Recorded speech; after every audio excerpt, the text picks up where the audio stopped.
Hey guys, so Nikocado Avocado, why is that so hard?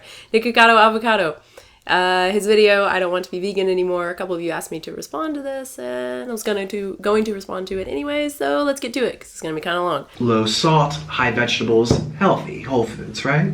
I don't know, doesn't do it for me anymore. You gotta add more salts. Check out this video. We're omnivores. So this is actually one that I wish I had included in my experts video, my tips on how to find credible vegan doctors and dietitians. If a vegan educator or whatever tells you that we are herbivores and therefore designed to eat a vegan diet, run away. Do not take nutrition advice from them. They are using a fallacy, appeal to nature, to justify a vegan diet rather than facts. Yes, we are omnivores. We can eat a variety of foods, but this doesn't matter. Just because we can eat a variety of foods and be healthy doesn't mean that we have to eat those foods, that we have to eat certain foods to be healthy. A really good example, the Academy of Nutrition and Dietetics, they recommend low-fat dairy as part of a healthy diet. However, they also support a vegan diet, a well-planned vegan diet, as a healthy way to eat. Obviously, a vegan diet does not include low-fat dairy. They do this because they recognize that while milk is a readily available source of calcium and protein and a few other nutrients, there are other readily available sources that are good sources of these nutrients as well. Foods that vegans can eat, things like dark leafy greens and calcium fortified non-dairy milks. I remember when I was raw and everyone was just like, oh, this is how you have to be vegan. You have to only eat fruit. Even if you feel like crap, still do it because you're supposed to. Shame on you if you don't do it. And a lot of people were shamed into doing it. Whether the fact they were getting fat or sick or their hair was falling out, they were shamed into doing it because it was like this peer pressure stuff on the internet. Stop listening to raw and high carb people, please. You gotta branch out. Like, most vegans don't believe this shit. They don't spout this shit. And I saw two doctors here where I live. The first lady, she was very against what I was doing. She goes, well, why? You're not a rabbit. You're not an ape. You're not a primate. You're a human being. You're designed an omnivore. It's about balance.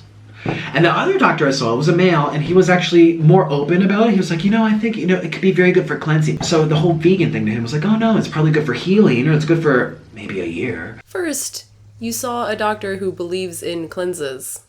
Enough said. Second, doctors aren't really experts when it comes to nutrition anyway. That goes to RDs, registered dietitians. I believe in the UK they are called nutritionists. Here, nutritionist is a meaningless label. You can have, as I talked about in this video, you can just get some online degree from some really sketchy websites and call yourself a nutritionist. So it's not really a reliable label here like it is in the UK. But unfortunately, some even RDs or credible nutritionists are woefully ignorant or even just full-on biased when it comes to vegetarian and vegan diets, just like some doctors. Third, this is exactly the point I was trying to make in my experts video. Your experience with these two doctors is exactly the point I was trying to make. What a couple or even a few doctors or dietitians say doesn't really matter. What matters is the consensus. And the scientific consensus is that a well-planned vegan diet, an appropriately planned vegan diet, is a healthy diet. Of course, that's not a raw vegan diet. That's not a potato and rice diet. It is just a normal vegan diet with cooked things, cooked legumes and grains, and of course fresh fruits and vegetables, but also nuts and seeds and avocados. And yeah, even some mock meats too. If I am deficient in iron. So iron deficiency is possible, particularly when you're following something like, fruit-based or a, potato-based diet that can easily be low in iron if you are not supplementing with nuts and seeds and legumes, things like that are high sources of iron. However, studies have found that rates of iron deficiency among vegans and vegetarians, it's pretty much the same as it is in omnivores. And that makes sense because most vegans and vegetarians are not eating raw food diets. They're not eating potato diets, right? They're just eating like normal vegan diets, with a wide variety of foods. Plus, you're a dude.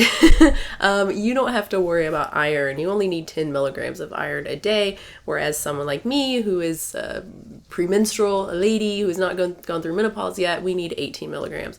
And particularly for someone like me who has a, I guess I would say, predisposition to iron deficiency. I have been anemic many times in my life on both an omnivore diet and a vegan diet. For me, I have to make more of an effort. In the past, I did that by eating lentils every day. Lentils are a really good source of iron.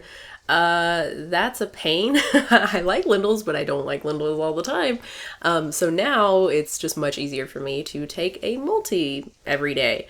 Even while I was pregnant, my iron levels were great the whole time because I took a prenatal that had iron every day. If I'm not absorbing B12. So inability to absorb B12, this is possible. It is rare, but again, it can happen. So you can have inadequate absorption due to problems with intrinsic factors and pancreatic disease, certain medications, a bunch of other things.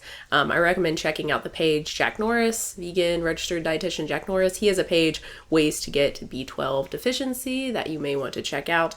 Also, there are people who should not take cyanocobalamin B12. This is the form of B12 that most of us take. It's the cheapest, readily available form with the most research behind it. There are some people who cannot take it, those with chronic kidney failure and those with cyanide metabolism defects. Again, for more information, check out Jack Norris's page, which I have linked to in the description. If I'm not getting albumin, which you can't get on a vegan diet, you get it in eggs, I think. Your liver makes all the albumin that you need to survive. This is why it is not considered an essential nutrient like essential amino acids that we need to get from food. We don't need to get it from food. As long as you're getting enough protein, your body will produce enough. There's no indication that we need to consume eggs to get this. In fact, as vegan registered dietitian Jack Norris, as he notes, a 1999 cross-sectional study on vegans found them to have significantly higher serum albumin levels than non-vegetarians. The vegans were eating 1.04 grams of protein per kilogram of body weight. This is about 66 grams per day for a 140-pound person. The author stated, although serum albumin may not be a sensitive indicator of protein nutriture, the higher concentration suggests that the diets of the vegan participants were adequate in protein. If I can't get creatine or carnitine. So just like albumin, creatine and carnitine are non-essential nutrients. Again, you do not need to get these from food. Your body will produce it. For the vast majority of us, as long as you're getting enough protein, your body will produce enough. However, a carnitine metabolic problem has been linked to migraines. If you are a vegan who started getting migraines after becoming vegan, you might consider talking to your health professional about carnitine supplementation. The average person consumes 100 to 300 milligrams of carnitine per day. Creatine supplementation has been linked to both improved strength and muscle mass, as well as improved cognitive function, as kind of nebulous as that term is, I guess. The keyword here is supplementation. The studies that have been done on these different things involving creatine, they use high amounts of creatine. So we're talking like 5 to 20 grams per day. To give you an idea, the average meat eater eats only 1 to 2 grams per day. So the only way you're going to get any meaningful levels to possibly improve your cognitive function or muscle mass or athletic performance, whatever, the only way you would be able to do that would be with supplementation or possibly eating huge amounts of animal products, which of course is not recommended, except by paleo people, which they don't. That's certainly not scientific consensus. Or DHA or EPA, omega-3s. I will have a video on DHA and EPA coming very soon, so stay tuned for that. I was raw. I followed it to a T. I listened to all those health gurus, all those holistic doctors. Stop listening to these people. Again, they are nuts and they do not represent veganism. There's a guy named Chris, and he was really heavily involved with raw food, and he did it to a T, and he lost a lot of weight and got off medication. His skin cleared up. At first, it was a miracle. It was like a detox. But then I think maybe something was out of balance. Not enough nutrients, not enough omegas, not enough amino acids, proteins, like actual proteins to keep your mind normal. And he went back to animal products. I actually met him at the Woodstock Fruit Festival, whichever one I went to. I think it was 2012. It was a long time ago now. He was so nice. We talked for a little bit, I think, just one time. There were a lot of people there, actually. But he was just so nice. One of the nicest people I think I've ever met. He just really seemed genuine, and like he really wanted to help people, and he was so happy to have lost the amount of weight that he did, and just thought that what he was doing was the best, thought that a raw food diet was healthy, and he wanted people to lose weight as well and just get healthy. And it's not surprising that it didn't work for him. I know the last thing I saw, he was eating like a huge thing of like potatoes, so he was eating cooked food again, and he was eating more salt and saying he felt better. I didn't know he had gone back to animal products. I can't say I'm surprised at all, really. Yeah, he's just another ex-vegan. This is why I talk about this so much, about these stupid diets and about these extremely restrictive diets. It's so easy of us who went vegan, you know, primarily for health, or we went vegan and started following these crazy, stupid, restrictive diets with these grandiose claims, and then inevitably, you know, the claims don't come to fruition and we feel like shit, you know, we don't feel amazing, we don't wake up every day with just energy and jumping out of bed, we don't have perfect clear skin, we aren't super thin like Freely. It's no surprise that we end up going back to animal products, so that we go to the other extreme and maybe go paleo or whatever else. It's really no surprise. I think the main reason I suspect that didn't happen to me is because I didn't get to the point where my health was failing. I mean, yeah, the 13 cavities was pretty bad. Not having a period for a year and a half was pretty bad.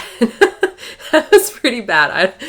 I don't know why that didn't immediately make me turn away. I don't know. I was able to look at things a little bit more objectively and make a slow transition. So it started with I was raw, and then I was like, you know, mostly raw is fine. Like, cooked foods actually have benefits that raw foods don't, obviously. And it's just more enjoyable. So I started eating that, and of course the cost. That was the main thing first, was the cost. So I started incorporating cooked foods. So it was a low fat, like cooked deal, but still mostly raw. And then it was like mostly cooked, but still low fat. And then it was like, well, even low fat's bullshit. So I made this like very slow transition. And I think that kind of helped me stay vegan partially, again, because I didn't have that just complete rock bottom where I felt so terrible and I was so desperate just for anything, you know, and to listen to anyone. And I didn't really have time to truly learn about nutrition and truly learn about what accurate, good nutrition is, and truly learn that, like, oh, these people who are promoting, you know, these raw foodists and low fat people are just cherry picking. You know, they're just finding the information that they like, or they're promoting this diet because that's how they make money. You know, they've been promoting this diet for a long time, and there's no way they're going to admit that they're wrong now, right? They have this whole following and they have a name to their program. So basically, instead of seeing, you know, lack of animal products as the problem, I was able to be more objective because, you know, I wasn't in a panic about my hair falling out or my teeth falling out or something like that. I was able to be a little bit more objective and actually learn about nutrition, and to see that, you know, it wasn't the vegan diet that was bad. It was the particular vegan diet that I was following, the low fat, the low protein, the low nutrient vegan diet. Like, I remember Chris was stuffing his face with food. People say you just have to eat enough calories, but again, no credible vegan dietitians are saying this. Only like Freely and a handful of other people are saying this. I had one girl message me, not gonna say her name. She did a whole foods plant-based diet to the T. Well, 4 years later, she got blood tests. Her B12 was her iron was, her zinc was, and she was saying, how is this possible? I eat lentils. Whole food plant-based is not necessarily enough. I talk about this here. Jenny Messina has an article about this where she at least mentions it in an article. I'll link to it in the description. Look, you can eat nothing but whole plant foods and eat a variety of them. But if you are not eating enough of, you know, sources of omega-3s, good sources like chia seeds or flax seeds or walnuts, or if you are not eating enough of good sources of zinc like legumes, you're not going to get enough of these minerals, and that's not a healthy diet. I mean, I guess if you eat too many calories, then you could get enough, but obviously that's not healthy either. She was taking B12 shots every single month. Do you know that? Like, injection, a shot in the booty every single month, and her B12 was nothing. And then she talked to a doctor, and they said, look, You need to absorb. It doesn't matter if you give yourself B12. If you're not absorbing it, that's the issue. You need the full package, what comes in food, all the other little things that work hand in hand for you to utilize it. We're designed to get what we need from food, digesting, not injection. That's pretty crazy that her levels were low even with injections. Injections are needed for someone with like pernicious anemia. Again, like I mentioned earlier, someone with problems with absorbing B12 because of lack of intrinsic factor or whatever.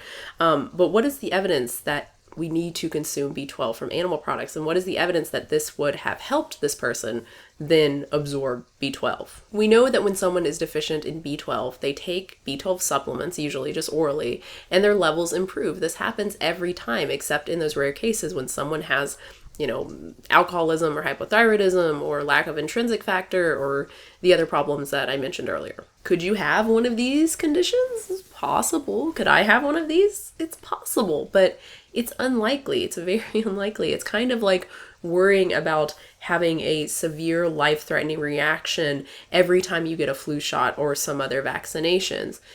Could it happen? Yes. Is it likely? Not at all. There's no evidence that we need to get B12 from food. There's no evidence that eating small amounts of animal products for B12 is better than just taking a B12 supplement. In fact, there is evidence against it. So a 1999 study investigated whether moderate consumption of animal products is sufficient for achieving normal B12 levels. So they looked at 73 adolescents who had been on a strict macrobiotic vegan diet and had then transitioned to either a lacto-ovo vegetarian diet or just a non-vegetarian diet. So dairy was supplying an average of approximately 1 microgram of B12 per day. They were also eating fish, red meat, or chicken 2 to 3 times per week. And the researchers found that moderate animal product consumption was not enough to restore normal B12 status for 21% of these children. Obviously, I don't know this person's situation, and of course, I'm not a doctor, so even if I did know it, I have no place to comment on it. But I will say that worrying about B12 deficiency when you are doing what you're supposed to, when you are supplementing for it like you were supposed to, worrying about it based on this one anecdote is just unnecessary stress. That said, if you are still worried about it, then get tested. Of course, a serum B12 test is not the test that you want. You want a methylmalonic acid test. It is a urine test. For more information, check out Jack Norris's page on the test here. And by here, I mean the link in the description. I don't know what. Here, I'm handing it to you. No, it's in the description. And I used to use the whole argument of, oh, circle of life. Oh, well, we're not lions. Oh, just because a lion has to eat doesn't mean we have to eat it. So according to what? According to science, maybe? Scientific consensus, which is being accepted more and more every day, seemingly, by mainstream media and the average consumer. The number of anti-meat articles that came out last year, just so many. It was really, really awesome. Look, there's no question that we don't need meat or other animal products to survive or even to thrive, to be healthy. It's nutrients that we need, which we can get from plant foods and supplements. Mr. Roberto and Mr. Noodle fighting all the time. If it came down to their food and them, do you think they would care for each other and starve together? No. One would kill the other to make sure that they can eat. Your birds also can't understand that rape is wrong. Should we go around raping people too? Look, just because other animals have no capacity for morality doesn't mean that we are then justified in denying our own. I understand the argument where people are eating excess. People eating 5 cheeseburgers a week or eating 20 stacks of bacon every day. Yeah, that's an excess. Yeah, that doesn't make sense. But you're right, and it is really ridiculous that so many vegan educators seem to equate the two. They seem to equate a plant-based diet with small amounts of animal products with a fast food diet as if they're both equally unhealthy. It's just silly. As I've said before, this is why I don't find the health argument for veganism compelling on its own. I seriously doubt that a well-planned vegan diet is much healthier than a plant-based diet with 1 or 2 eggs per week. But there's no question that the vegan diet is a more ethical way to eat. Unless you are getting the eggs from a rescue hen But that's just, I'm not going to get into that here. That's another topic. Okay. This world will never be victimless. No matter how hard we try, it will never ever be victimless. So we should stop trying to make a difference? Let's say you could end one person's suffering by making a small change, even though countless other people would continue to suffer. Wouldn't you still value that change? Wouldn't you still want to make that change to help that one person? That's what veganism is, but even better. Yeah, nature is brutal, and yeah, most people still eat animals and cause immense suffering by doing so. But by refraining from doing so yourself, you are saving many lives. And by then promoting that diet to others and encouraging them to do the same, you are helping to save even more. You don't understand. The reason I changed the type of vegan diet I eat so much, year after year after year after year, is because eventually what I was doing didn't feel right. And I feel like I'm at the end. What is there left to try? Supplementing 15,000 things every day? I don't have that kind of money, so that's not an option. I'm not going to do juice cleanses. I'm not going to fast. I'm not going to go back to raw food. I'm not going to eat just potatoes. I'm not just going to eat rice and sugar. Good. None of these are good options. None of these are healthy diets. Again, check out veganhealth.org and theveganrd.com. Of course, some supplements are recommended, and as far as that goes, as far as that being expensive, they really aren't unless you are taking like those ridiculous premium like mega dose multivitamins that are like $100 a month, which are crazy expensive and actually not good for you. But anyway, if you're just doing like the recommended, it's really not that expensive. For instance, the iron-free Diva Multi, I'm using the iron-free here since you're a dude and you probably don't need excess iron.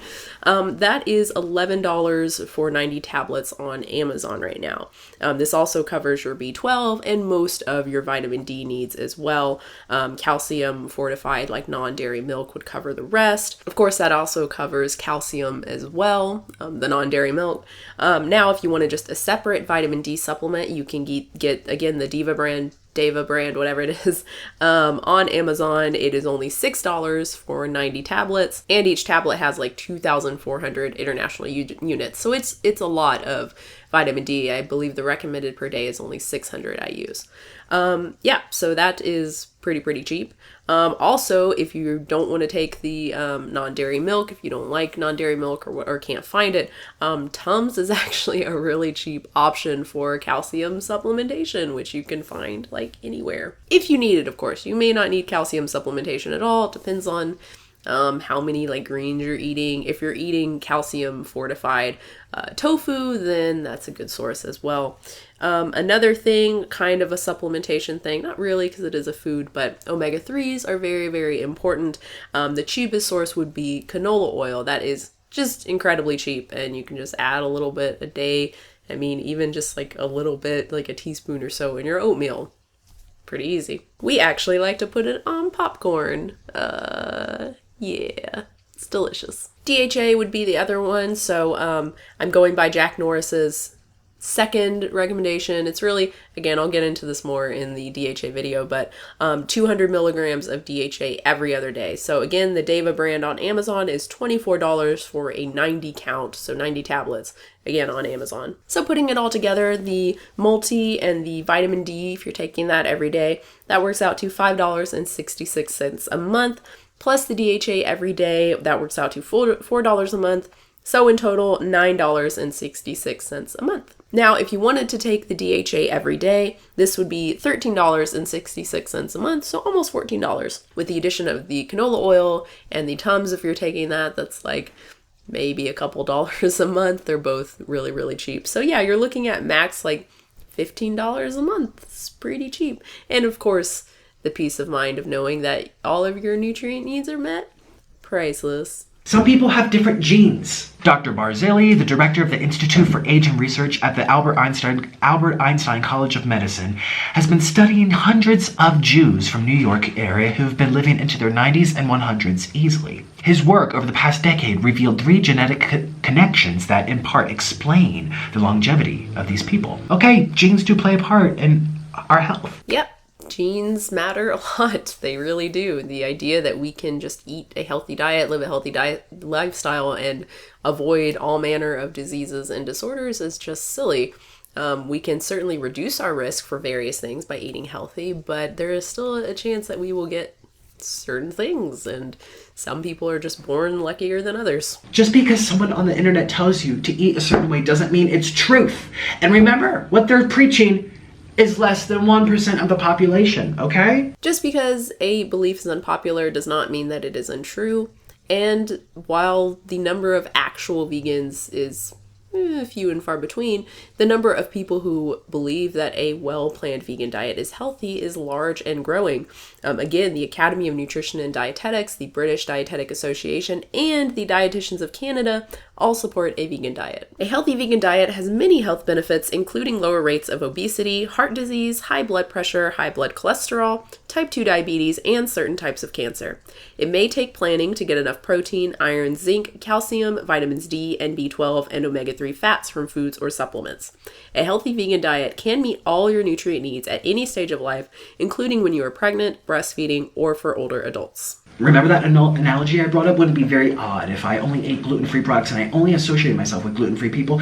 And if you didn't eat gluten-free like me, I would terrorize you and harass you on social media and say that you're a bad person, that you need to enlighten yourself or step up your... it's that same concept. But it sounds silly to you. But to a vegan, if you apply that to veganism, it doesn't sound silly. It sounds right. While I do not agree with bashing people for eating animal products, there is a huge difference between being gluten-free and being vegan. Going gluten-free is a dietary choice. Some do it because they have to, people like with celiac disease. Some do it because they believe that it's healthier. It's not. Going vegan is both a dietary choice and an ethical choice. Even if the person is only going vegan for health reasons, the consequences of doing so are still making a difference for farm animals and for the environment. Eating meat is wrong. Eating meat when it is unnecessary is wrong. And so I can understand why a vegan would choose to berate someone for choosing to eat meat, even if I do not condone that behavior. I look up to David Attenborough, and he was asked in an interview, this is one of the most intelligent, knowledgeable people on the planet when it comes to the circle of life, when it comes to nature, when it comes to what's natural. None of us that are preaching veganism have gone to the Sahara or Ethiopia like Orland has, or to the jungles. And he was asked, why aren't you vegan? He goes, because I'm not designed to be vegan. First, just because someone is smart doesn't mean they're always right. Just because someone is very intelligent or an expert in one field does not mean that they aren't ignorant or even just stupid when it comes to another topic. A good example, Steve Jobs, the late Steve Jobs. He was very smart when it came to tech and marketing, but he also thought that juicing carrots would cure his cancer. Second, who cares if something is natural or not? Nature doesn't dictate what is good. There are plenty of natural things that are not good. Most living things die horrible deaths, either by starvation or disease or being eaten alive. Is this a good thing just because it's as nature intended? Whether a diet is natural or not has no bearing on whether or not it is healthy. And really, what is a natural diet anyway? All of our foods today are a product of selective breeding and industrialized agriculture. Even the fresh foods, even foods like broccoli, were bred to be more palatable and easier to grow, etc. And, the paleo notion that our ancestors ate, the same things and that the foods that they ate were the healthiest, this simply isn't true. Our ancestors ate a variety of things depending on what was available. And this depended on location and season. Mother Teresa, a giving person that put others before herself and did selfless acts. Is she not good enough because she wasn't vegan? Yeah, you might want to do some more reading on Mother Teresa and how saintly she actually was. Link in the description. But seriously, I understand what you're saying. Does someone have to be vegan to be a good person? If someone does a lot of good, helps a lot of people, but they also eat meat, does the meat eating cancel out all of their good acts? I think the answer to the second question is clearly no, that the meat eating does not cancel out the other, the good acts. It doesn't make them like they never happened. But the answer to the first question is a lot harder. how do we define a good or a bad person? At what point do the bad acts outweigh the good? I think in some cases it seems easy to answer, right? If someone who is a serial killer, I think most of us would say, yeah, that's an evil person. But the average person who eats meat, I don't know. I really don't know. This is why I prefer to talk about the actions themselves. It's much easier to classify an action as good or bad, although sometimes that can be tricky as well. There are always unintended consequences to worry about. And I don't mean this to offend anyone, but in honest observation, I find that people that, especially raw food, they're deteriorated. They look sick. They go crazy, and mental health is a real concern. No surprise there. Raw foodists are eating a crazy, unhealthy, crazy, restrictive diet. They're also usually involved in, really negative cult-like echo chambers and, like 80-10-10 and Raw Till 4. Luckily, most people seem to move beyond this at some point. Why do you think I stopped calling myself a vegan? Because most vegans that I know are crazy. Now, there's probably great vegans out there that I don't know, and a lot of them are my viewers, so I'm not trying to insult my viewers. But I'm saying the popular vegan channels tend to be very easily agitated, easily irritated, hostile, the first to whack you on the head, their fellow teammate, because they didn't do something vegan enough. Please do not equate popular vegans with long-term vegans. There are plenty of long-term vegans who are not in the public eye, way, way more that are not in the public eye than are in the public eye. And there are many of those who are not crazy. My partner and I are long-term vegans. We're pretty normal. We're really not crazy. As I've said before, I think this is just a case of a vocal minority.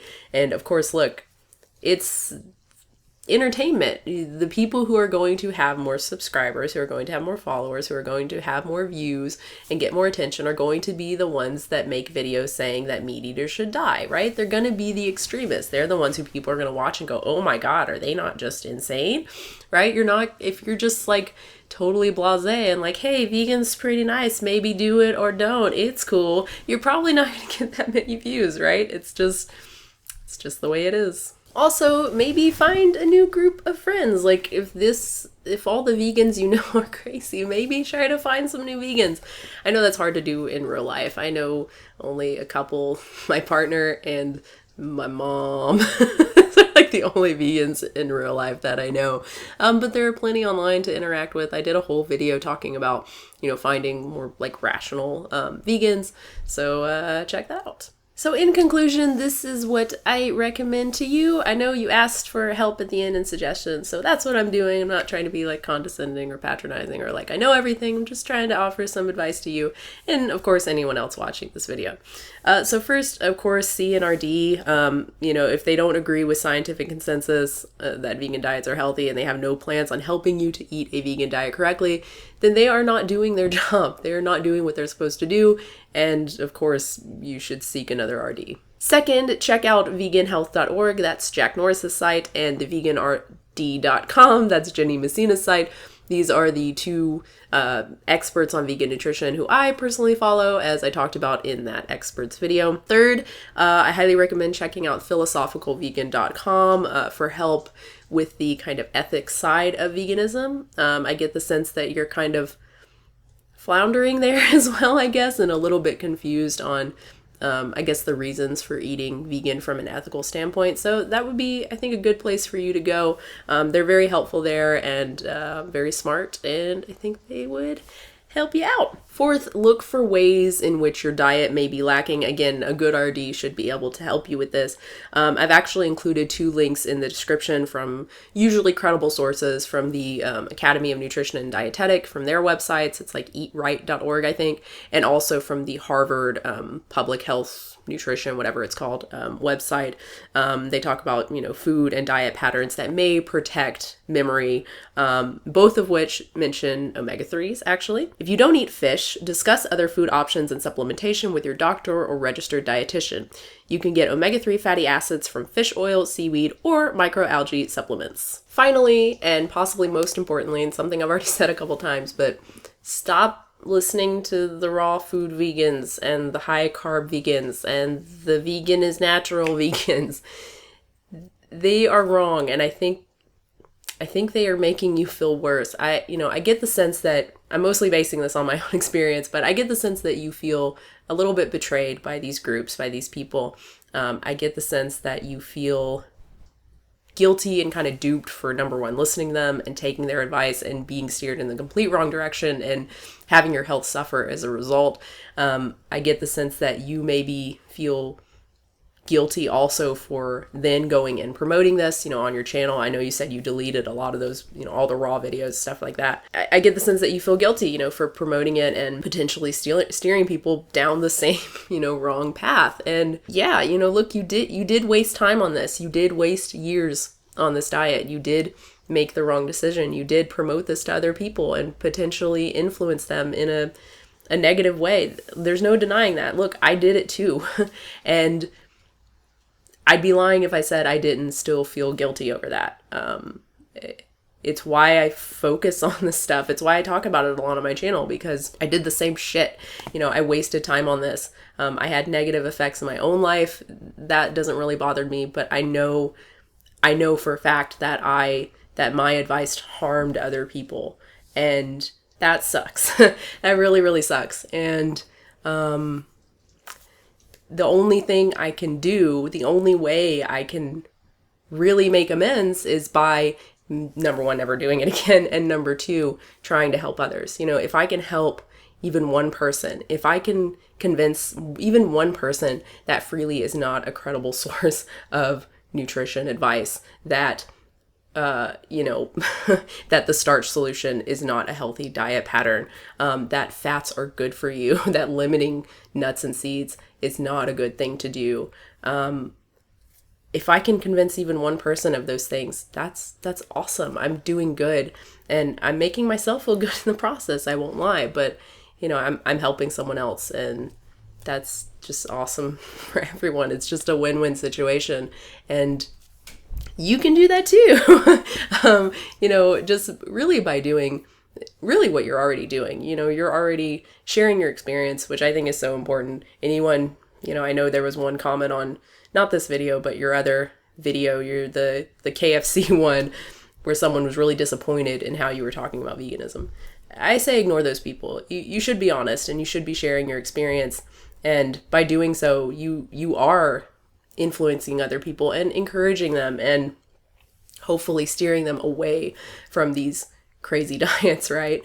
The only thing I would say would be to consider then recommending, Jenny Messina or Jack Norris. So instead of just leaving people with, here's what not to do, and so it's like, okay, that's great, but where do I go now? Then you also have, here's what to do, right? I'm not an expert, but these people are. Go to them and learn how to eat vegan healthy if that's what you're interested in. Yeah, I guess that's it. I got a little bit emotional there. That's good. I am sick, so I'm going to blame it on that. Yeah, I hope my voice wasn't too bad in this one. I really wanted to get this video up. Man, I said a little while ago that I don't enjoy doing videos again, that if it weren't for the money and stuff, I probably wouldn't do them. And that's really how I felt. I wasn't lying. And I suspected that pregnancy had something to do with it. And man, it definitely did, because I feel so much more like myself. I really enjoy doing videos again. I've just been working when I'm, away from the baby and working and excited to work and yeah, not being so fatigued all the time, and now not being sleep deprived, with the baby. Now I'm actually getting enough sleep, and yeah, I just feel like my old self again, and it's really good. It's really nice. So I should be back to producing, I hope that wasn't too loud. I should be back to producing more videos, but yeah, thank you so much for watching. I really hope you enjoyed this video. Nick, if you're watching it, I really hope you get something out of it, and anyone else, I hope you do too. So if you have any comments or questions, of course, leave those down below. If you want to subscribe, and I will have a new video very soon.